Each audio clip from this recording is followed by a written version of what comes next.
Emas 0.01 gram tampak murah tapi sebenarnya merugikan untuk simpanan.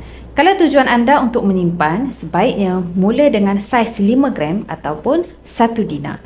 Elakkan membeli emas yang terlalu kecil seperti 0.01 gram ataupun 0.001 gram.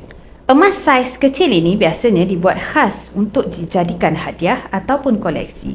Tapi kalau untuk simpanan, ianya tidak berbaloi kerana harga per gram jauh lebih mahal. Selain itu, emas yang lebih besar memberi keuntungan dari segi spread value. Contohnya, emas 100 gram, spreadnya hanyalah sekitar 7% berbanding 1 dinar yang spreadnya 9%. Lagi rendah spread, lagi cepat anda nampak keuntungan bila harga emas naik. Kalau anda ada bajet yang besar, boleh terus buat belian emas secara fizikal.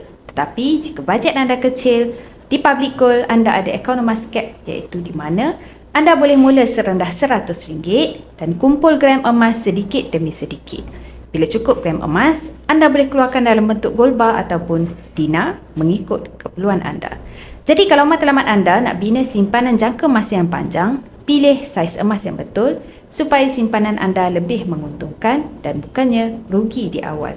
Kalau anda nak mula simpan emas dengan cara yang betul, anda boleh rujuk pin video saya untuk langkah mudah daftar Economas dan nanti saya akan bantu anda cara terbaik menabung emas di Public Gold sesuai dengan bajet anda.